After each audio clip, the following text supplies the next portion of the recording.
আসসালামু আলাইকুম। এখন শুনবেন সংবাদ শিরোনাম। ইরানকে প্রস্তর যুগে পাঠানোর হুমকি ট্রাম্পের, বললেন হামলা আরও জোরদার করবে ওয়াশিংটন।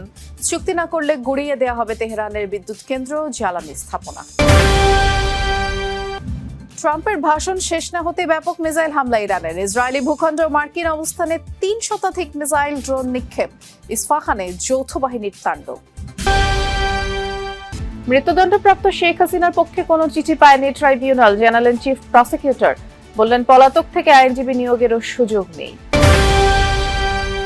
কেবল দিবস পালনে আটকে না থেকে বিশেষ চাহিদা সম্পন্ন শিশু বান্ধব সমাজ গঠনের তাগিদ। দরকার রাষ্ট্রের আন্তরিকতা ও পৃষ্ঠপোষকতা।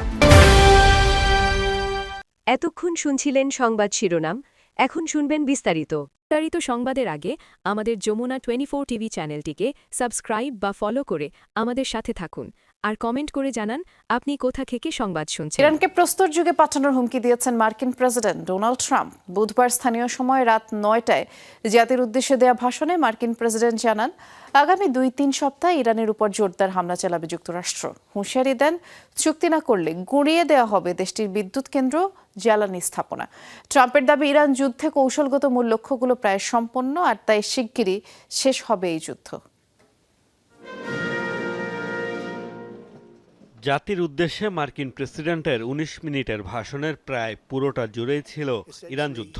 ভাষণে যুদ্ধ নিয়ে বড় ঘোষণা আসবে জানিয়েছিল হোয়াইট হাউস, তবে বাস্তবে তেমন কিছুই বলেননি ট্রাম্প। এতদিন ধরে যেসব দাবি করে এসেছেন সেগুলোই পুনরাবৃত্তি করেছেন। ট্রাম্পের দাবি, যুদ্ধে মূল কৌশলগত লক্ষ্যমাত্রাগুলো অর্জনের দ্বারপ্রান্তে ওয়াশিংটন। ইরানের নৌবাহিনীকে পুরোপুরি ধ্বংসের পাশাপাশি ক্ষেপণাস্ত্র কার্যক্রম ও বিমান বাহিনীর সক্ষমতা উল্লেখযোগ্যভাবে কমানোর দাবিও করেছেন মার্কিন প্রেসিডেন্ট। ইরানের নৌবাহিনী সম্পূর্ণ ধ্বংস হয়ে গেছে।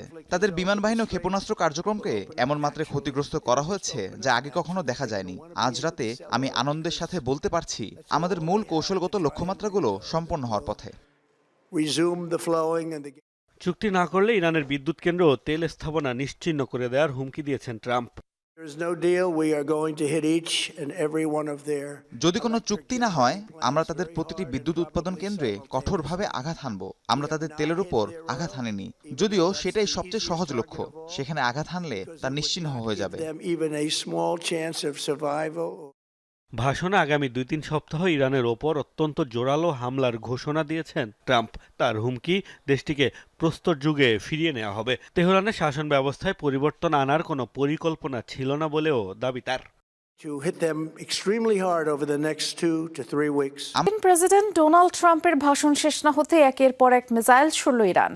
ইসরায়েলি ভূখণ্ড ও মার্কিন অবস্থান লক্ষ্য করে এসব হামলা চালানো হয়। আইআরজিসি বলছে ৩ শতাধিক রকেট, ড্রোন, মিসাইল ছোড়া হয়। এদিকে মার্কিন ইসরায়েলি বাহিনীর টার্গেটে পরিণত হয়েছে ইরানের ইস্পাহান। পরমাণু প্রকল্প, মিসাইল তৈরির কারখানা ও ঘাঁটি সমৃদ্ধ প্রদেশটিতে লাগাতার হামলা চালাচ্ছে যৌথ বাহিনী। মার্কিন প্রেসিডেন্ট ট্রাম্পের ইরান অভিযান নিয়ে ভাষণকে ঘিরে যখন চলছে তোলপাড়, তখনই নতুন করে হামলার পরিধি বাড়ালো আইআরজিসি। ইসরায়েলি ভূখণ্ড এবং মার্কিন অবস্থান লক্ষ্য করে একের পর এক মিসাইল এবং রকেট ছুড়ে জবাব দেয় ইরানের সামরিক বাহিনী। তেল আবিব, পিতা তিকভা সহ ইসরায়েলের বিভিন্ন আবাসিক এলাকায় আঘাত হানে এসব ইরানি ক্ষেপণাস্ত্র, যাতে ব্যাপক ক্ষয়ক্ষতি হয়। ধ্বংস হয় ইসরায়েলিদের ঘরবাড়ি, বিদ্যুৎ বিচ্ছিন্ন হয়ে পড়ে বিস্তীর্ণ এলাকা। এ অবস্থায় নতুন করে বিবৃতি দিয়েছে আইআরজিসি। হুঁশিয়ারি জানিয়ে এতে বলা হয়, বুধবার শতাধিক মিসাইল এবং ড্রোন ছোড়া হয়। এর পাশাপাশি ২ শতাধিক রকেটও নিক্ষেপ করা হয়। যুক্তরাষ্ট্র এবং ইসরায়েলকে আগ্রাসন চালানোর চরম মূল্য দিতে হবে বলে জানায় তেহরান। এদিকে ইরানের ইস্পাহানকে টার্গেট করে চলছে ইসরায়েল মার্কিন যৌথ হামলা।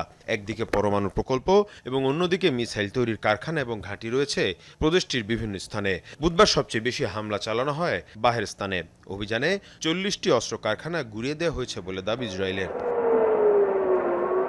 এদিকে মধ্যপ্রাচ্যের দেশগুলো লক্ষ্য করে অব্যাহত আছে ইরানের হামলা। আবুধাবির ইকোনমিক জোন লক্ষ্য করে মিসাইল ছোড়া হলে তা প্রতিহত করার দাবি জানিয়েছে আরব আমিরাত।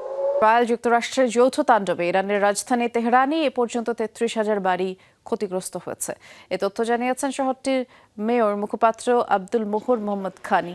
জানান, ক্ষতিগ্রস্ত এসব ঘরবাড়িতে ছোটখাটো মেরামত থেকে শুরু করে বড় ধরনের সংস্কার দরকার হতে পারে, এমনকি অনেক স্থাপনায় পুনর্নির্মাণ করতে হবে। মানবতা বিরোধী অপরাধে মৃত্যুদণ্ডপ্রাপ্ত পলাতক আসামি শেখ হাসিনার বা তার নিয়োজিত কোনো সংস্থার কাছ থেকে কোনো চিঠি পায়নি প্রসিকিউশন। বিচার চলাকালে পলাতক থেকে আইনজীবী নিয়োগ দেওয়ার সুযোগ নেই। চিঠি পাঠানো আদালত অবমাননার শামিল বলে জানিয়েছেন আন্তর্জাতিক অপরাধ ট্রাইব্যুনালের চিফ প্রসিকিউটর আমিনুল ইসলাম। গণমাধ্যমকে এই তথ্য জানান চিফ প্রসিকিউটর। এর আগে শেখ হাসিনাকে মৃত্যুদণ্ড দেয় আন্তর্জাতিক মানবাধিকার লঙ্ঘনের অভিযোগ তুলে রায় বাতিল চেয়ে ট্রাইব্যুনালের ইমেইলে চিঠি পাঠায় লন্ডন ভিত্তিক প্রখ্যাত আইনি সেবা প্রদানকারী প্রতিষ্ঠান কিংসলি নেপোলি এলএলপি। আর এমন তথ্য ছড়িয়ে পড়লে প্রসিকিউশন জানায় তারা এমন কোনো চিঠি পায়নি। এদিন জুলাই আন্দোলনে 13 জনকে হত্যা মামলায় সাবেক মন্ত্রী হাসান মাহমুদ সহ 22 জনের বিরুদ্ধে তদন্ত প্রতিবেদন হাতে পেয়েছে ট্রাইব্যুনালের প্রসিকিউশন। এদিন হাসানুল হক ইনুর বিরুদ্ধে জুলাই হত্যাকাণ্ডের মামলায় পুনঃতদন্ত চেয়ে আবেদন জানিয়েছেন তার আইনজীবীরা।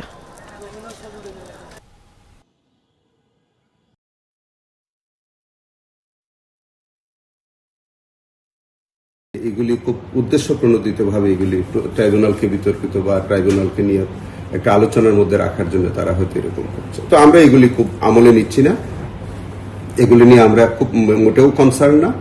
ট্রাইব্যুনাল তার স্বাভাবিক গতিতে কার্যক্রম অব্যাহত রাখবে। রাজধানীর গুলশানে সংসদের বিরোধী দলীয় নেতা ও জামায়াত আমির ডাক্তার শফিকুর রহমানের সভাপতিত্বে 11 দলীয় জোটের বৈঠক চলছে। দলের পক্ষ থেকে যে সংবিধান সংস্কার সভার যে আহ্বান জানানো, কোনো শিশু বিশেষ চাহিদা সম্পন্ন হলে সর্বপ্রথম মাকেই তীর্যকভাবে দোষারোপ করা হয়। কুসংস্কার, ঝাড়ফুঁক, আত্মীয় স্বজনের কটু বাক্যের মতো নানা চ্যালেঞ্জের মধ্যেই সন্তানকে বড় করেন তিনি। তবে এসব শিশুর সবচেয়ে বড় মেরুদণ্ড পরিবারের সাপোর্ট। বিশ্লেষকদের মত, সচেতনতা বৃদ্ধির পাশাপাশি সরকারের আন্তরিকতা ও পৃষ্ঠপোষকতাও দরকার। নিজেকে তো বটেই, বিশ্বজয়ের প্রবল ইচ্ছা আর আগ্রহ ওদের।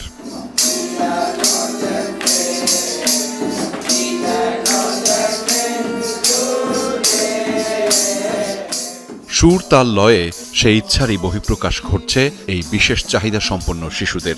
আরমান, মারজুক কিংবা ইয়াফি বন্ধুত্বের বিশ্বাসেই নির্ভর হয়ে গাইছে গান, কিন্তু তাদের প্রতি পরিবার ও আশপাশের মানুষের আচরণে প্রকট হয় এই নির্ভর অবস্থান।